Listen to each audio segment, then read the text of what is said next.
si on n'a pas le bon leadership dans une entreprise en fonction de sa culture, etc., on va avoir du mal à construire la confiance et donc à avancer ensemble.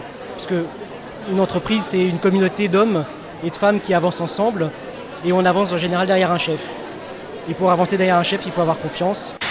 Comment après on arrive à faire évoluer des modes de management qui sont en place dans les entreprises depuis 30 ans, 40 ans? C'est une vraie question. C'est sûr que la communication interne va avoir une vraie place à jouer, un rôle très important à jouer pour justement promouvoir de nouvelles méthodes, de nouveaux modes de management, de nouveaux modes d'organisation et aussi d'échange à l'intérieur de l'entreprise. Et l'AFSI fait un gros travail là-dessus. C'est vrai que c'est toujours très intéressant. Et je vais réagir un peu en négatif, c'est-à-dire aujourd'hui on traite beaucoup le stress en entreprise, les difficultés qui sont en fait des effets secondaires de tout ce dont on a parlé aujourd'hui, qui sont la qualité du travail, le poids de l'humain dans le collectif, la réorganisation possible du travail. Je pense qu'il y a un travail à faire sur la relation. On est dans des métiers de relations, de construction de relations. Il y a la notion de temps, je pense que là on l'a posé. Je crois qu'on doit aussi intégrer dans du moyen terme et dans du long terme, alors qu'on est très souvent sollicité dans l'urgence, dans le moment, dans l'instant. Donc peut-être simplement déjà avoir une relation avec nos dirigeants pour leur demander et construire une communication, des relations, de la circulation d'informations qui prennent un petit peu le temps. Pourquoi l'AFSI est légitime pour répondre à ce type de questions, de problématiques?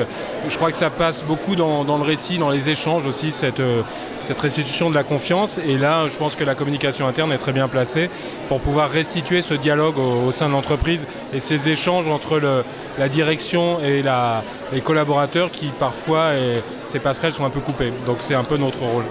Enfin, c'est surtout notre rôle. Et ce qui est intéressant dans l'AFSI, c'est que moi, ce que j'aime bien, c'est qu'il y a des profils qui sont très différents, dans des entreprises très différentes, et on s'aperçoit que les problématiques, en fait, ne sont pas si différentes que ça, et qu'on se retrouve sur un certain nombre de sujets.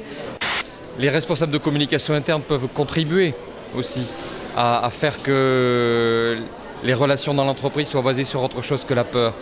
Mais ils ne pourront pas faire ça tout seuls.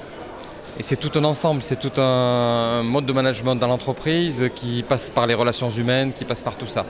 Mais je pense qu'on a bien sûr un rôle à jouer. Beaucoup de réflexion, beaucoup de sérieux, beaucoup de questions sur soi, beaucoup d'envie de faire avancer les choses. Riche, instructif, ah ça y est j'en ai dit 2. Bon, qualitatif et générant de la réflexion.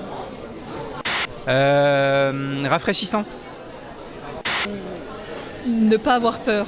Il a raison, ne pas avoir peur et oser réellement. Oser. Osons. C'est un forum qui donne confiance dans l'entreprise.